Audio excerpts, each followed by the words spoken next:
keturunan Sayyidina Hasan, Sayyidi Ahmad Al-Idrisi, Sayyid Al-Hasani. Beliau itu fi talabihi lil ilm, beliau penasaran sama tafsir walladzi qaddara fahada. Walladzi qaddara fahada.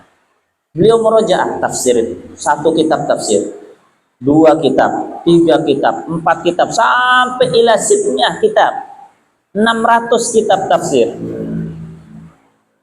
Kita ke zaman sekarang kita tahunya cuma Jalalain saja mungkin, ya kan, Sawi, Tafsir Munir, Sirajul Munir, apa lagi tadi? Tafsir Ibn Katsir, Al-Baghawi. Ini sampai 600, bayangkan. 600 ila sitnya tafsir. Sampai dengan sesungguhnya beliau walam yashfi ghalili, tidak puas dengan tafsiran yang ada di 600 kitab itu, tidak puas beliau. Tapi bisabab sidqihi fi talab, Allah yaftah alaihi, Allah buka. Akhirnya kata beliau, Allah bukakan kepadaku al-futuh. Sekiranya katanya beliau, kalau aku mempunyai umur seperti umurnya Nabiullah Nuh, untuk tafsir walladzi qaddara fahada ini tidak bakal habis-habis. Tafsir ayat ini saja, walladzi qaddara fahada, tidak habis-habis. Bayangkan. Memang Al-Quran bahar la sahilalah. Apa katanya Lahir Abdul Wahad, ala innahul bahrul muhit wa ghairuhu anharun wa ghairuhu minal qudbi anharun tumaddu minal bahri. Al-Quran itu merupakan lautan ilmu. Selain Al-Quran, kitab-kitab yang ada itu ibarat sungai-sungai yang airnya itu, ilmunya itu diambil dari lautan. Secara zahir kita paling, apalagi kalau cuman belajar terjemahannya saja, ya itu saja. Tapi kalau dikasih ilmu laduni, dia akan tahu asrar yang ada di dalam Al-Quran. Bahkan walladzi qaddara fahada saja, katanya beliau ini, kalau dikasih umurnya Nabiullah Nuh, berapa tahun umurnya Nabiullah Nuh? 1000 tahun lebih. Dikasih umurnya Nabiullah Nuh, berbicara tentang walladzi qaddara fahada, tidak bakal habis.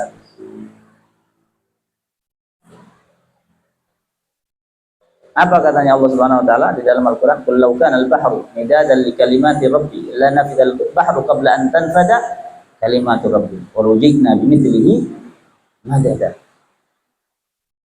Wa rujikna bimithlihi madada. Al-Imam Sayyidina Ali bin Abi Thalib karramallahu wajhah. Sayyidina Ali bin Abi Thalib karramallahu wajhah.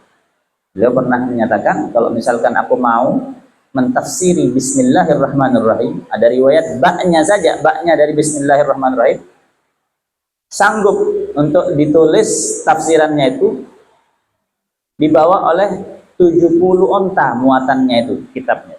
Bayangkan. Apa Sayyidina Ali dulu belajar dengan Rasulullah kitab yang banyak? Itu ilmu laduni. Ilmu batin yang tidak diberikan kecuali orang yang khawas, orang khusus saja. Orang yang siddiq fi niyah, as-siddiq fi talabil ilm. Kemudian dia, syarat berikutnya untuk mendapatkan ilmu batin ini adalah al-adab. Dia al-adab, yakni ya'mal bi ilmi. Dia mengamalkan ilmunya. Di dalam tolak dia menggunakan adab-adab. Bagaimana kita sering mendengar seseorang itu mempunyai, seorang alim mempunyai dua orang santri yang sama cerdasnya, belajarnya jadwal ijtihadnya sama. Tapi salah satunya lebih cepat diberikan pemahaman oleh Allah Subhanahu wa taala ketimbang yang satunya lagi. Kemudian ditanya kepada syekhnya ini, ya Syekh, kenapa ini dua santri ini sama-sama cerdas, sama-sama rajin, Tapi kok kenapa yang ini lebih dahulu, lebih unggul ketimbang satunya? Apa katanya syekhnya? Ya karena yang satunya ini dia dalam thalabul ilm, dia menjalankan adab-adab sehingga dibuka, difutuh oleh Allah Subhanahu wa taala pemahaman, cepat hafal dan lain sebagainya. Lebih daripada satunya. Kenapa? Karena dia menjalankan adab. Ketika murojaah, ketika belajar dia murojaah, dia wudhu dulu, dia ngadep kiblat di tempat yang bersih, tidak sembarang kakinya, tidak ngangkat-ngangkat gimana atau gini dan lain sebagainya. Ya ta'adab, menggunakan adab, ngadep kiblat, ma'at taharah, satir lil aurat, duduknya rapi, kemudian ngadep kiblat. Yuftah qabla akhi, diberikan futuh lebih cepat. Nah, kemudian yang terakhir, syarat untuk mendapatkan ilmu al-batin ini, la budda min syekh. La budda min syekh. Harus ada bimbingan guru. Harus ada bimbingan guru. Guru yang arif mutqin. Arif billah mutqin. Harus. Nggak bisa belajar dengan kitab saja, enggak. Innama al-ulum tu'khad min sudurir rijal. Tu'khad min sudurir rijal. Bukan hanya sekedar sendirian di maktabah menghabiskan semua isi maktabah dibaca semuanya, tidak. Labud min syekh, harus ada guru untuk mendapatkan ilmu. Apa katanya? Man ta'allama al-fiqha min al-kitab ghayyara al-ahkam. Wa man ta'allama al-falak min al-kitab ghayyara al-layali wal ayyam. Wa man ta'allama at-tibba min al-kitab batala al-anam. Kalau sekarang ditambah wa man ta'allama al-ansaba min al-kitab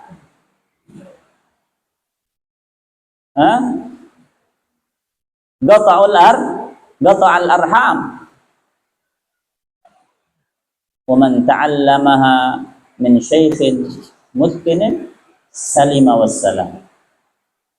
Belajar fikih ngambil dari kitab saja tanpa ada guru pembimbing, maka akan ghayyarul ahkam, akan merubah hukum. Yang yajuz jadi la yajuz, yang yajuz jadi la yajuz, yang halal bisa jadi haram, yang haram bisa jadi halal kalau hanya sekedar kitab. Apalagi kitab zaman sekarang ini banyak salahnya. Banyak salahnya kitab cetakan zaman sekarang ini, banyak salahnya ketimbang cetakan zaman dulu ataupun yang masih makhtutot. Sesuai pengalaman kita yang sudah belajar kitab-kitab yang modern ini, ada pernah kitab Mughnil Muhtaj, itu hampir setiap lembarnya ada salah cetaknya. Kadang pernah la yajuz jadi yajuz, yang yajuz jadi la yajuz. Ada yang 3 baris hilang, 3 baris hilang. Ada yang 5 baris hilang, bayangkan. Cetakan baru. Makanya la budda min syekh. Man ta'allama al-fiqha min al-kitab ghayyara al-ahkam. Wa man ta'allama al-falak, belajar ilmu falak dari kitab tanpa guru, ghayyara al-layali wal ayyam, akan ngerubah nanti tanggalan berubah. Belum waktunya Ramadan jadi Ramadan, belum waktunya Syawal, belum waktunya zuhur, belum waktunya asar, dibilang asar. Wa man ta'allama apa tadi? Wa man ta'allama, belajar ilmu kedokteran. Obat-obatan herbal, belajar sendiri, ya kan, dengan kitab tanpa ada guru. Atau ilmu kedokteran, suntik menyuntik dan lain sebagainya, ngoperasi pakai belajar dari buku tanpa guru. Gotalal anam, bisa bunuh orang. Makanya kan ada cerita dulu, Al-Ustadz Qasim Mbah Harun dulu, Allah yarhamu rahmatullah berat, beliau sering membawa seorang yang belajar, lihat di kitab, tulisannya, dia baca, Al-Hayyatus Sauda, dawa'un min kulli, Al-Hayyatus Sauda. Apa artinya Al-Hayyatus Sauda? Ular hitam. Ular hitam obat dari segala macam penyakit. Akhirnya, ada orang datang kepada dia, sakit, ngeluh, misalkan apa, kayak asma atau asam urat. Dia dengan yakinnya, karena ada di dalam kitab, ada ini di dalam kitab, pengarangnya fulan, misalkan Ibn Qayyim atau siapa, misalkan Al-Imam Suyuti, misalkan, dibilang Al-Hayyatus Sauda dawa, cari ular hitam, direbus, diminum airnya. Akhirnya pasiennya meninggal. Karena apa? Belajar ilmu herbal dari kitab, bukan dari seorang guru. Padahal itu bukan Al-Hayyatus Sauda, tapi Al-Habbatus Sauda. Kelebihan titiknya. Kelebihan titik. Harusnya Al-Habbatus Sauda jintan hitam. Al-Habbatus Sauda dawaan itu tidak. Jadi Al-Hayyatus Sauda. Tarkul maksiyah. Katanya Al-Imam Malik kepada Imam Syafi'i, muridnya, ini ara fi wajhika nurul ilm fa iyyaka an tudfiyahu bil ma'siyah. Inni ara fi wajhika nurul ilm fa iyyaka an tudfiyahu bil ma'siyah. Aku lihat sekarang di wajahmu ini ada cahaya ilmu, ilmu yang manfaat, bukan ilmu yang tidak manfaat. Ilmu yang tidak manfaat tidak ada cahayanya. Inni ara fi wajhika nurul ilm fa iyyaka an tudfiyahu bil ma'siyah. Maka hati-hati, jangan sampai kamu padamkan cahaya ilmu yang manfaat ini bil ma'siyah, dengan maksiat. Makanya beliau Imam Syafi'i menyatakan, syaqautu ila waqi'in su'a hifzi fa arsyadani ila tarkil ma'asi fa akhbarani bi anna al-ilma nurun wa nurullahi la yuhda. Kalau ada orang ngaku, ada santri ngaku, ana setiap hari maksiat, tapi alhamdulillah hafalan anda hilang. Hati-hati, itu yang didapat hanya rasamnya saja, sirnya tidak ada, nurnya tidak ada, barokahnya tidak ada. Tidak ada. La yajtami barokah ma'al ma'siyah, la yajtami an-nur was-sir ma'al ma'siyah, la yajtami. Nah, ini yang perlu kita sebagai santri untuk diketahui, dan kemudian insyaallah Allah yuwaffiqna lil amal bihadza. Kemudian yang terakhir, bagi santri ketika pulang ke rumah. Ketika pulang ke rumah, maka semua amalan yang ada di pondok jangan sampai ditinggal di rumah. Tetap dilakukan. Salat qabliyah, ba'diyah, salat berjamaah, baca wirid. Jangan cuma di pondok saja, di luar.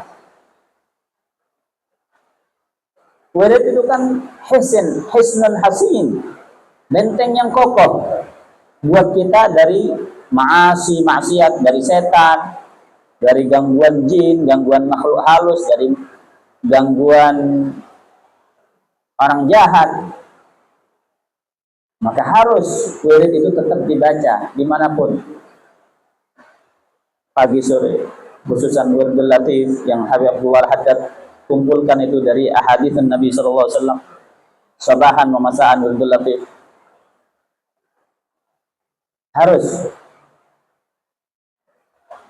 Harus sebagai seorang santri harus punya wirid yang sudah diberikan oleh guru di pondok, di rumah tetap dibaca.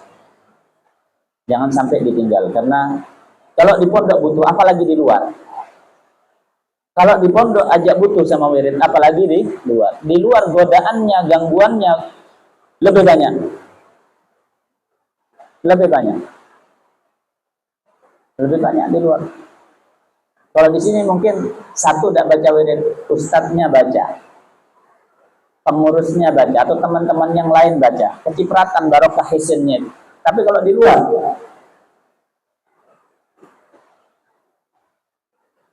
man laisa lahu wirid fahuwa wirid. Kata Ibrahim sudah. Kenapa kok man laisa lahu wirid fahuwa wirid? Tidak punya wirid seperti mau. Kenapa kok dibilang begitu? Wirid ini kan senjata. Senjata kita ini untuk menghadapi musuh-musuh agama, musuh-musuhnya Allah, musuh-musuhnya kita. Senjatanya. Wirid ini senjata tameng, senjata. Dan sudah dikasih, tidak perlu kita bawa AK-47 kemana-mana, tidak perlu. Tidak perlu bawa rompi anti peluru kemana-mana, tidak perlu. Tidak perlu bawa tank, mau pulang ke rumah bawa tank, tidak perlu. Sudah dikasih wirid, diajarkan oleh Nabi. Tinggal kita baca saja. Nah, kalau ada santri sudah tahu akan mendapatkan bahaya di luar, punya senjata tapi senjatanya tidak dipakai, monyet apa tidak itu? Man laisa lahu wirid bahwa simple. Wirid itu simple. Mau keluar rumah supaya selamat, bismillah tawakkaltu 'ala Allah, la haula wala quwata illa billah. Kan gampang kan? Nabi SAW mengajarkan yang gampang-gampang, mudah. La yukallifullahu nafsan illa wus'aha. Mudah kita baca untuk selamat itu. Masa dengan baca itu bisa selamat dari hal-hal yang genting di luar? Loh, ini janjinya Nabi. Alladzi la yantiqu 'anil hawa in huwa illa wa ma yantiqu 'anil hawa in huwa illa wahyun yuha. Kalau sudah dijanjikan sama Nabi, kan pasti terbukti, pasti bermanfaat. Tidak perlu hal-hal yang berat-berat, tidak perlu. Makanya katanya Sahibul Burdah, wiqayatullah aghnat an mudha'afatin min ad-duru'i wa an 'alim minal wiqayatullah, penjagaan Allah. Aghnat an mudha'afatin, sudah tidak membutuhkan apa? Mudha'afatin, berlipat-lipat. Min ad-duru'i, berlipat-lipat baju perang, baju besi. Wa an 'alim minal utumi, tidak perlu benteng yang tinggi untuk menyelamatkan kita, tidak perlu. Lihat Nabi SAW ketika berada di Ghar Sur, ya, di Ghar Sur, ketika mau hijrah itu, dikasih apa pelindungnya? Pelindungnya jaring laba-laba. Inna ahwal buyut la baitil ankabut. Rumah paling rapuh rumahnya laba-laba, sarang laba-laba. Dijaga dengan rumah paling rapuh, bukan tembok yang luar biasa, tapi selamat. Maka kalau sudah ada wiqayah dari Allah, sudah hal-hal yang remeh itu bisa menyelamatkan. Tidak harus hal-hal yang luar biasa, hal-hal yang remeh, menurut kita remeh. Makanya ketika dahulu Nabi SAW Isra Mi'raj itu, di antara alam mitali yang Allah perlihatkan kepada Rasulullah SAW ketika Isra, diberikan apa? Diperlihatkan Ifrit yang mengejar-ngejar Nabi, bawa bola api mau dilemparkan ke Nabi, mencelakakan Nabi SAW. Kemudian Nabi SAW dikasih bacaan oleh malaikat Jibril. Kalau dibaca, Ifrit itu akan jatuh, terjungkal. Ifrit, jin, lebih kuat jauh daripada manusia, ya kan? Tapi dengan hanya bacaan yang simple, jatuh itu, tumbang itu Ifrit itu. Bola apinya padam. Maka juga seperti itu. Di luar banyak gangguan sihir, banyak orang-orang jahat dan lain sebagainya yang mau mencelakakan, ada begal, ada rampok dan lain sebagainya. Baca wirid. Orang tidak baca wirid terus kemudian kena musibah, fala yalumanna illa nafsah. Salahkan diri sendiri, jangan salahkan orang lain. Sudah dikasih sama Nabi SAW, bacaannya mudah, masih tidak dibaca. Makanya man laisa lahu wirid fahuwa, baca semua. Nabi, para ulama sudah mengajarkan bacaan-bacaan itu untuk selamat dari ini, untuk selamat dari itu. Dikasih bacaan yang simpel-simpel. Nah itu, yang pertama, wiridnya jangan tinggal. Amalnya, kebuya, ba'diyah dan lain sebagainya jangan tinggal. Kemudian berikutnya harus ingat di rumah itu birrul walidain. birrul walidain. Kita ini belajar, kita ini beribadah, tujuannya apa? Ridullah kan? Tujuan utamanya ridullah subhanahu wa ta'ala. Belajar capek-capek, tujuannya ridullah. Tidak minta dunia, tidak minta